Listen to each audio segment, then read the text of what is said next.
रात थी जब नाथूराम गोडसे ने महात्मा गांधी को गोली मार दी। हुआ ये था कि ये बिरला हाउस है, एक तरह से महात्मा गांधी का घर। शाम 5:15 बजे की बात है। गांधी जी जस्ट अभी अपने कमरे से निकलकर इस प्रेयर ग्राउंड की तरफ बढ़ रहे हैं। दिक्कत वाली बात यह है कि उन्हें बिल्कुल भी अंदाजा नहीं है कि प्रेयर ग्राउंड में इतनी भीड़ में रिवॉल्वर लेके आज उनका हत्यारा नाथूराम गोडसे उनका इंतजार कर रहा है। इतनी भीड़ में रिवॉल्वर किसी को दिखाई ना दे जाए, इसलिए गोडसे ने ऐसे खड़े होकर रिवॉल्वर यहाँ छुपा रखी है। अपने कमजोर कदमों से चलते हुए गांधी जी जैसे ही प्रेयर ग्राउंड की सीढ़ियों पर चढ़कर ऊपर पहुंचे, वैसे ही हजारों की भीड़ में खड़े गोडसे ने भीड़ से निकलकर गांधी जी को झुककर प्रणाम किया। गोडसे को आगे आते हुए देख गांधी जी की भतीजी मनु ने आगे बढ़कर गोडसे को बोला, बापू को देर हो रही है, आप साइड हटो। लेकिन आज नाथूराम गोडसे अपना टारगेट सेट करके ही आया था, इसलिए उसने अपने एक हाथ से मनु को धक्का मारा और दूसरे से गांधी जी पर अपनी .39 कैलिबर बेरेटा M1934 रिवॉल्वर तानी और तीनों गोलियां गांधी जी ने दाग दी। देश में इतना बड़ा हत्याकांड हुआ, लेकिन पूरे भारत के मन में सिर्फ एक ही सवाल था। जो गोडसे खुद महात्मा गांधी की पूजा करता था, उन्हें गुरु मानता था, उसने ही गांधी जी को गोलियां क्यों मार दी?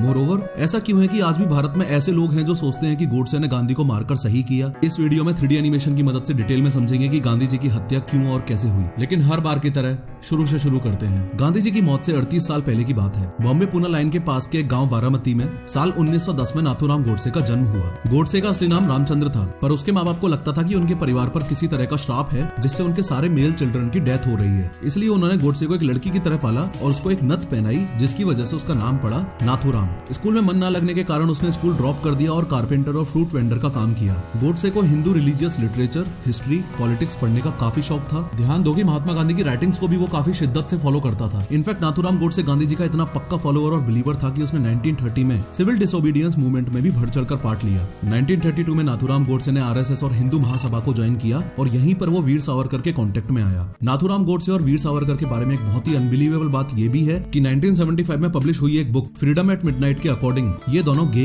या होमोसेक्सुअल थे। ऐसा मैं नहीं बोल रहा, बल्कि इस बुक के पेज नंबर 423 पर आपके सामने लिखा हुआ है। लेकिन इसके साथ ही आपको ये बात भी पता होनी चाहिए कि इस बुक के रिलीज होने के एक साल बाद ही, यानी 1976 में, नाथूराम गोडसे के सगे भाई गोपाल गोडसे ने बॉम्बे कोर्ट में इस बुक के ऑथर्स के खिलाफ डिफेमेशन केस किया और इस बुक पर बैन लगाने की डिमांड भी की थी। फॉलोइंग दिस, इस फ्रीडम एट मिडनाइट बुक के नेक्स्ट एडिशंस में से होमोसेक्सुअलिटी वाली बात को रिमूव कर दिया गया। खैर, वीर सावरकर की संगत का सबसे बड़ा असर नाथूराम गोडसे पर यह हुआ कि उसकी आइडियोलॉजी पैसिफिस्ट से मिलिटेंट की तरफ बढ़ने लगी। अगर समय बीतता गया, वैसे वैसे गोडसे के मन में गांधी जी के लिए दुश्मनी बढ़ती गई। नाथूराम गोडसे गांधी जी से इसलिए नफरत करने लगा था क्योंकि उसका मानना था कि गांधी जी ने अखंड भारत के कॉन्सेप्ट को कमजोर कर दिया है। नाथूराम गोडसे ऐसा भी मानता था कि गांधी जी मुस्लिम कम्युनिटी के लोगों को अपने हर मेजर डिसीजन में ज्यादा सपोर्ट करते हैं और हिंदू धर्मों के लोगों के खिलाफ जाकर उन्होंने देश को धोखा दिया है। धीरे धीरे ये विचारधारा नाथूराम गोडसे के दिमाग में इतनी मजबूत हो गई कि उसने गांधी जी को जान से मारने का फैसला कर लिया। ओवरऑल इस टाइमलाइन को इन ग्राफिक्स के जरिए आप ऐसे समझ सकते हो कि 1942 एक वो बीच का साल था जब नाथूराम गोडसे की विचारधारा ने शिफ्ट मारा। 1910 में पैदा होने के बाद से लेकर 1942 तक इस इतने ड्यूरेशन में वो गांधी जी का भक्त था और 1942 से लेकर 1948 में उन पर गोली चलाने तक वो उनसे नफरत करता था।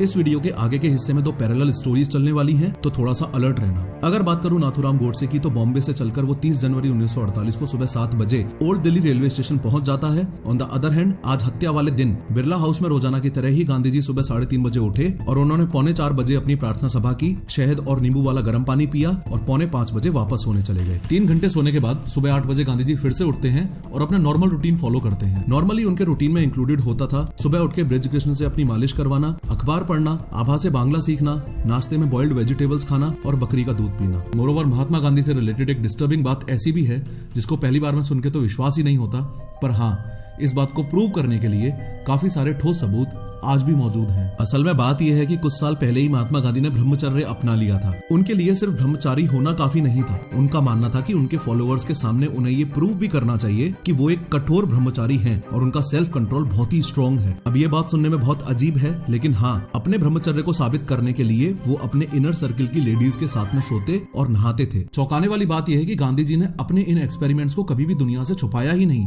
अपने लेटर्स में गांधी जी ने कई बार इन 3 लेडीज के बारे में जिक्र किया है। ये है मनु, जो कि सिर्फ 17 साल की थी, यानी गांधी जी से 60 साल छोटी, और ये गांधी जी की भतीजी थी। ये है आभा, जो कि गांधी जी के भतीजे कन्हू गांधी की वाइफ थी, और ये है सुशीला नायर, जो कि गांधी जी की पर्सनल फिजिशियन थी। In one of his letters Gandhi ji has mentioned that while taking bath with Sushila Nayar, अपने ब्रह्मचर्य को साबित करने के लिए वो अपनी आंख बंद कर लेते थे। एनीवेज 30 जनवरी 1948 का गांधी जी का पूरा दिन अलग अलग मीटिंग्स में बीत गया। 2:30 बजे उन्होंने अपना ऑटोग्राफ दिया, जो कि उनकी जिंदगी का आखिरी ऑटोग्राफ था। आगे बढ़ने से पहले ये विजुअलाइजेशन भी आपको क्लियर होना चाहिए कि इस समय गांधी जी यहाँ अपने कमरे में बैठकर मीटिंग कर रहे थे और रूम से बाहर निकलकर इस जगह पर प्रेयर ग्राउंड था। गांधी जी रोजाना शाम को 5 बजे इस प्रेयर ग्राउंड में प्रार्थना सभा करने जाते थे। प्रार्थना सभा का मतलब है नॉर्मली कुछ भजन वगैरह करना या फिर गांधी जी का हजारों की भीड़ को ज्ञान देना। आज हत्या वाले दिन यानी 30 जनवरी 1948 को उनकी लास्ट मीटिंग सरदार वल्लभ भाई पटेल के साथ चल रही है और गांधी जी प्रार्थना सभा में जाने के लिए ऑलरेडी 15 मिनट लेट हो चुके हैं। वहीं दूसरी ओर गोडसे अपने साथी नारायण आप्टे और विष्णु करकरे के साथ सुबह 7 बजे ओल्ड दिल्ली रेलवे स्टेशन के 6 नंबर रेस्टिंग एरिया में पहुंचे। वहां पहुंचकर उन्होंने अपनी फाइनल प्लानिंग को अंजाम दिया। लेकिन आगे बढ़ने से पहले आपको क्लियरली समझा दूं कि ये तीनों ही गांधी जी की हत्या के मास्टरमाइंड्स थे।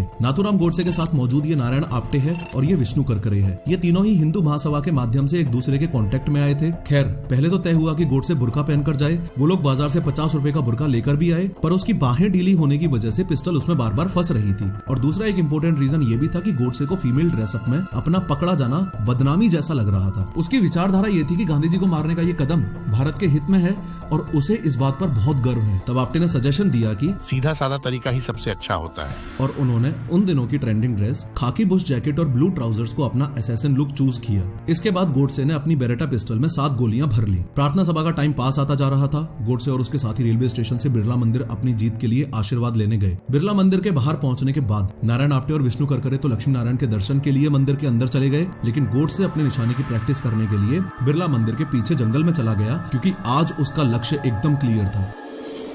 गांधी जी की हत्या। बिरला मंदिर से बिरला हाउस का डिस्टेंस लगभग 6 किलोमीटर का है। ताकि किसी को शक ना हो, उन्होंने अलग अलग समय पर जाने का प्लान बनाया। प्लान के अकॉर्डिंग सबसे पहले तो नाथूराम गोडसे तांगा करके बिरला हाउस के लिए निकलता है। 5 मिनट बाद नारायण आप्टे और विष्णु करकरे भी तांगे से बिरला हाउस के लिए निकल जाते हैं। बिरला हाउस के गेट पर आज पहले से ज्यादा पुलिस तैनात है। पहले से ज्यादा पुलिस इसलिए तैनात है क्योंकि ये पहली बार नहीं था जब गांधी जी पर हत्या का अटेम्प्ट होने वाला था। साल 1934 से 20 जनवरी 1948 के बीच टोटल 5 बार गांधी जी को जान से मारने की कोशिश की गई थी। जिस दिन गांधी जी की हत्या हुई उससे 10 दिन पहले ही यानी 20 जनवरी 1948 को गांधी जी को जान से मारने की आखिरी कोशिश की गई थी। एक बहुत ही चौंकाने वाली बात है, न जाने क्यों 20 जनवरी 1948 से 30 जनवरी 1948 के बीच गांधी जी ने अपनी मौत की बात 14 बार की थी। यहाँ तक कि 21 जनवरी को अपनी प्रार्थना सभा में गांधी जी ने कहा था, अगर कोई मुझ पर बहुत पास से गोली चलाता है और मैं मुस्कुराते हुए दिल में राम नाम लेते हुए उन गोलियों का सामना करता हूँ तो मैं बधाई का हकदार हूँ। खैर बिरला हाउस के मेन गेट पर ज्यादा पुलिस होने की वजह से गोडसे और उसके साथियों को तलाशी का डर लगता है, लेकिन चूंकि गांधी जी ने आने वाले फॉलोअर्स की तलाशी लेने से मना किया था, इसलिए गोडसे और उसके साथियों की तलाशी नहीं ली गई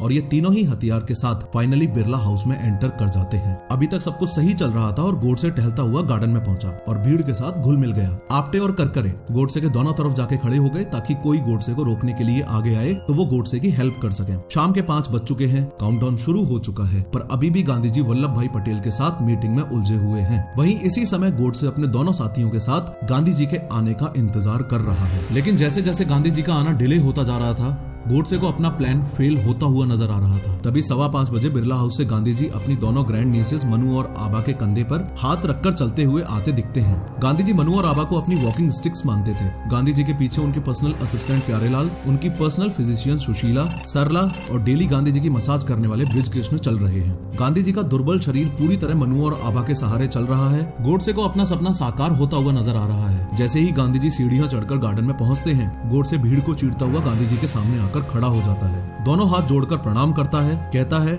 नमस्ते गांधी जी और पैर छूने के लिए नीचे झुकता है। मनु गोडसे को साइड हटने को कहती है क्योंकि गांधी जी सभा के लिए काफी लेट हो चुके थे, पर गोडसे तो आज गांधी जी का वध करने के इरादे से ही आया था। गोडसे सिर्फ गांधी जी को ही नहीं मारना चाहता था, बल्कि वो तो पाकिस्तान लेजिस्लेटिव असेंबली में बॉम्ब ब्लास्ट करके जिन्ना को भी मारना चाहता था। अपने दोनों हाथों के बीच गोडसे ने .39 कैलिबर बेरेटा पिस्टल छुपा रखी थी। ऊपर उठते हुए गोडसे मनु को अपने लेफ्ट हाथ से धक्का मारता है, जिससे मनु के हाथ से गांधी जी का सामान नीचे गिर जाता है। अपने राइट हैंड से पिस्टल तानते हुए 5:17 पर गांधी जी पर धड़ाधड़ 3 गोलियां दाग देता है। पहली गोली गांधी जी के अपर थाई पर लगती है, दूसरी एब्डोमेन में और तीसरी चेस्ट पर। गांधी जी ने अपने दोनों हाथ क्षमा मांगते हुए उठाए और हे राम बोलते हुए जमीन पर गिर पड़े। ऐसा लग रहा था कि मानो दुनिया थम सी गई है और दुनिया में अहिंसा का वो सबसे बड़ा पुजारी आज हिंसा की बलि चढ़ चुका है। ये कई सालों की सिस्टमैटिक ब्रेन वॉशिंग का ही काम था कि गांधी जी कुछ कट्टर हिंदुओं के दिलों में एक कांटे की तरह चुभ रहे थे। गोली चलते ही और ये हत्याकांड होते ही चारों तरफ अफरा तफरी मच गई। अनएक्सपेक्टेडली गोडसे ने भागने का कोई अटेम्प्ट नहीं किया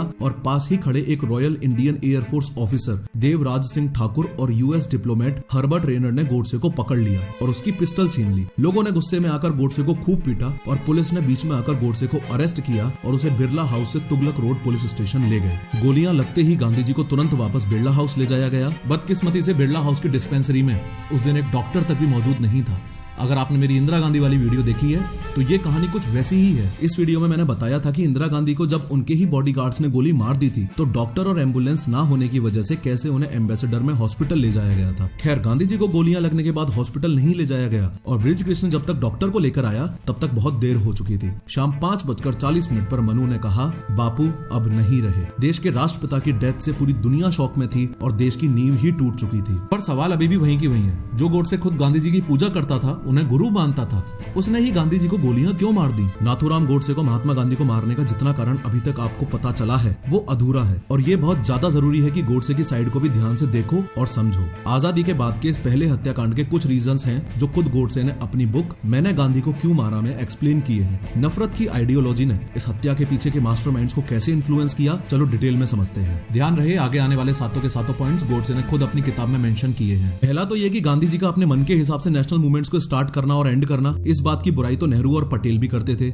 आईएनसी यानी इंडियन नेशनल कांग्रेस की हर एक्टिविटी के फाइनल जज मिस्टर गांधी ही बने हुए थे। दूसरा ये कि गांधी जी जब इंडिया आए थे तो स्टार्टिंग के ईयर्स में हिंदी को नेशनल लैंग्वेज के जैसे प्रमोट करते थे, पर मुस्लिम कम्युनिटी का सपोर्ट लेने के लिए उन्होंने एक नई लैंग्वेज हिंदुस्तानी को प्रमोट करना शुरू किया। हिंदुस्तानी एक ऐसी लैंग्वेज थी जो हिंदू और उर्दू का मिक्सचर थी। गोडसे के हिसाब से हिंदुस्तानी एक बास्टर्ड लैंग्वेज थी क्योंकि उसकी अपनी खुद की कोई भी ग्रामर या वोकेबुलरी नहीं थी। तीसरा पॉइंट ये कि इंडिपेंडेंस के लास्ट के ईयर्स में हुए कम्युनल वायलेंस जैसे 1946 में हुए बंगाल के नावखाली दंगे जो कि पाकिस्तान की फॉर्मेशन के लिए हुए थे, ऐसे सब वायलेंस का जिम्मेदार भी गोडसे गांधी जी को ही मानता था। चौथा ये कि गोडसे को लगता था कि गांधी जी की मुस्लिम्स को खुश करने की पॉलिसी जो कि सेक्युलरिज्म के अंधे बहकावे में हो रही थी वो देश की अखंडता को खराब कर रही थी। पांचवा ये कि गोडसे मानता था कि देश का पार्टीशन गांधी जी जैसा पावरफुल व्यक्ति रुकवा सकता था, पर वो असफल रहे। गांधी जी ने अपने न्यूज़पेपर हरिजन में 6 अप्रैल 1940 को ये मेंशन भी किया था कि इंडिया एक जॉइंट फैमिली की तरह है जिसमें किसी भी ग्रुप को अलग होने का अधिकार है। जब इस तरह की बातें गोडसे के आइडल गांधी जी ने कही